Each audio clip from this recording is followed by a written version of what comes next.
किसान साथियों नमस्कार, मैं हूं आपका दोस्त सुनील मलिक और आप देख रहे हो अपना मनपसंद यूट्यूब चैनल एग्रीकल्चर एक्सपर्ट। आज की इस वीडियो में हम आए हैं राजस्थान के बीकानेर के अंदर, जहां किसान एवं पशुपालक मेला आज आयोजन किया गया है। हमारे साथ हैं इफ़को के जो अधिकारी हैं। हमने इससे पहले एक वीडियो चैनल के ऊपर डाला था इफ़को नैनो यूरिया को लेकर के, तो बहुत सारे किसान भाइयों के वहाँ पे कमेंट थे यूज़ करने को लेकर। कुछ एक किसानों के नेगेटिव रिस्पांस भी था कि इसका कुछ रिजल्ट नहीं मिल रहा है। तो कुछ एक किसान ऐसे भी थे कि इसको कितना मात्रा में डाला जाए, कब डाला जाए। आपके सारे डाउट इस वीडियो में हम क्लियर करेंगे। सर, सबसे पहले स्वागत है आपका। नमस्कार सभी किसानों का। मैं रविंद्र डांगा, एजीटी इफ़को बीकानेर से। मैं नैनो यूरिया के बारे में आपको बताऊंगा कि इसको कैसे काम में लेते हैं। ये अपने जो पारंपरिक यूरिया का बैग आता है उससे किस प्रकार बहुत बेहतर है और क्यों काम में लेना चाहिए, और इसको इफ़को के द्वारा लॉन्च करने की ज़रूरत क्यों पड़ी। सर, सबसे पहली चीज़ मैं आपसे जानना चाहूँगा, जैसे गत दिनों ही यूरिया को लेकर खूब मारामारी मची है। हालांकि एक कृत्रिम कमी पैदा की गई जिसके चलते बहुत सारे किसान लाइनों में लगे रहे। एक आधार कार्ड पे 2 कट्टे उनको मिले, लेकिन नैनो यूरिया की तरफ किसानों का रुझान काफ़ी कम रहा।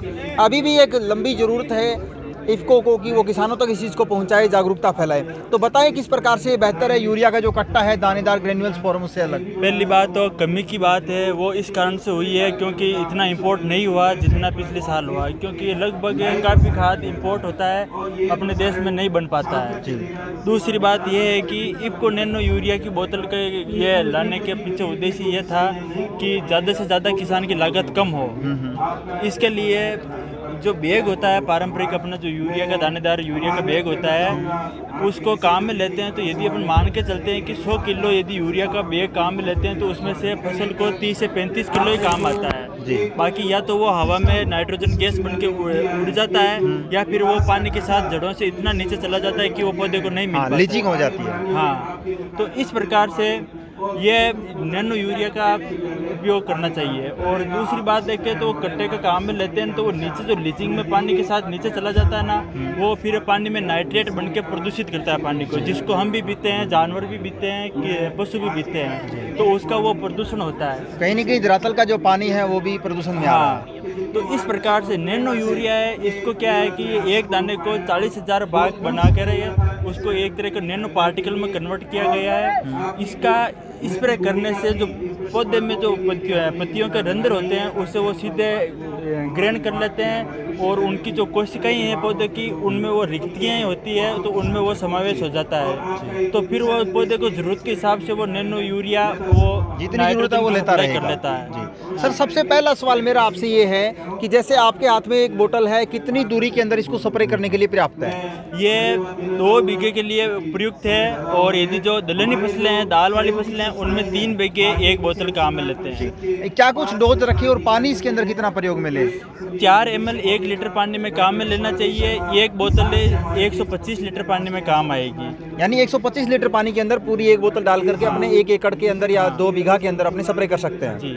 इसके अलावा जैसे एक और जो सवाल किसान भाइयों का अक्सर देखा जाता है कि इसकी स्प्रे सुबह के शाम करें या शाम को, ऐसे कुछ टाइम भी होता है इसका स्प्रे? जैसे कि अभी ओस के दिन चल रहे हैं तो सुबह सवेरे ओस रहती है, तो अपन को ओस खत्म होने के बाद में करना चाहिए, और शाम को लगभग 5:30 बजे तक कर देना चाहिए दिन में। यानी नॉर्मली आपका कहने का मतलब ये है जब ज़्यादा धूप भी ना हो, ज़्यादा तेज हवा भी नहीं चल रही हो, तो सुबह शाम का टाइम अपने कर सकते हैं। अभी बात कर लेते हैं जैसे दलहनी फसलें जिनको नाइट्रोजन की आवश्यकता कम पड़ती है, जैसे अभी चने की बात करते हैं। चना चल रहा है, बरानी एरिया के अंदर काफ़ी ज़्यादा चना उगाया गया इस साल, तो क्या इसको वहाँ भी यूज़ कर सकते हैं? हाँ, नैनो यूरिया होता है ना, वो फसल को कोई इसके साइड इफेक्ट नहीं है। ये मैंने आपको बताया था कि ये कोशिकाओं की रिक्तियों में चला जाता है, जो पौधे की ज़रूरत के हिसाब से लेता है। यदि उसको कमी रहेगी तो वो उसे रिक्तियों से ले लेगा जी। तो इस प्रकार से उसका कोई साइड इफेक्ट नहीं है। यदि दलहनी फसलों में भी इसको काम में लेते हैं, हालांकि इसकी जो डोज है वो कम कर देते हैं, वो 3 बीघे कर देते हैं, 3 साढ़े 3 बीघे अपन ने इसको 1 बोतल को काम में ले सकते हैं दलहनी। यानी अगर अपने नॉर्मल जैसे गेहूँ है, सरसों है, वहाँ अगर अपने 4 ml पर लीटर ले रहे हैं तो 2 से 3 ml इसको अपने काम में ले सकते हैं जी।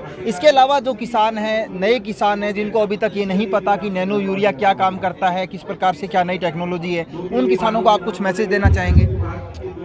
नैनो यूरिया इसका एक ये फ़ायदा है कि ये ज़मीन ख़राब नहीं करता। आपने देखा होगा पंजाब में यूरिया के कारण से काफ़ी ज़मीनें ख़राब हुई और ज़मीनों में नीचे हार्ड पान हो गई, जिसके कारण से पानी ज़मीन में नीचे नहीं जा पाता है, तो उस कारण से वो कैंसर का भी कारण बनता है। एक कठोर परत बन गई ज़मीन के अंदर। ये इसका ये फ़ायदा है कि ये ज़मीन को बिल्कुल नुकसान नहीं करेगा और ये वातावरण भी प्रदूषित नहीं होगा इससे बिल्कुल। अभी नॉर्मली बात करते हैं, कुछ एक किसान ऐसे भी हैं जो खाद का अंधाधुंध प्रयोग, जैसे स्टार्टिंग में अपने 1 बैग से शुरू किया था, आज वही किसान 3 से 4 बैग तक पहुंच चुके हैं। तो अगर अपने आज ये प्रयोग करने लगते हैं तो आपको नहीं लगता आने वाले समय में इसकी भी डोज बढ़ानी पड़ेगी अपने को? यह समस्या इस कारण से होती है कि कुछ जागरूक किसान नहीं होते हैं ना, तो वो पड़ोसी किसान के देख के भी ज़्यादा डालता है कि वो सोच रहती है कि जितना ज़्यादा अपन खाद डालेंगे उतनी ज़्यादा फसल होगी, बल्कि ऐसा नहीं है। अभी जैसे ये बोतल है तो कई किसान इसको 8 ml प्रति लीटर के हिसाब से भी प्रयोग करेंगे कि मैं जितना ज़्यादा खाद डालूंगा उतना ही उत्पादन होगा, बल्कि जो प्रोडक्शन होना है वो 4 ml भी उतना ही होगा, 8 ml भी उतना ही होगा। ये भी फायदा है कि नैनो यूरिया का यदि आप ज़्यादा इस्तेमाल करते हो तो नुकसान तो नहीं है, लेकिन आपका वो बजट एक्स्ट्रा बेनिफिट भी नहीं है। एक्स्ट्रा बेनिफिट नहीं है, आपका बजट बिगड़ेगा जो ये काम आएगी। दूसरा अब ये भी है किसान भाइयों, अगर आप कहीं से खाद लेने जाते हैं तो अगर बैग आपके पास है तो आपको वाहन यानी साधन की भी आवश्यकता पड़ेगी। इसके एक बोतल को तो आप कहीं भी जेब में ले जा सकते हैं, यानी ट्रांसपोर्ट में भी आपको सस्ता पड़ेगा, आसान पड़ेगा, यूज़ करना भी काफ़ी आसान है।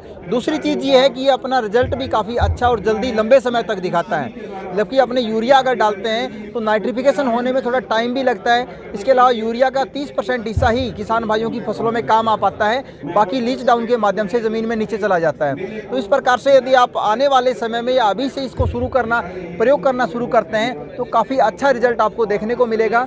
इसके अलावा इनका एक और उत्पाद नैनो DAP भी जल्द मार्केट में आने वाला है, उसके बारे में हम इनसे जानेंगे क्या कुछ है और किस प्रकार से उसको यूज़ किया जा सकता है। लेकिन अगर आपके मन में नैनो यूरिया से संबंधित कोई भी सवाल है तो आप अपना सवाल वीडियो के नीचे कमेंट बॉक्स में पूछ सकते हैं, जितना जल्दी हो सके आपको उसका जवाब मिल जाएगा।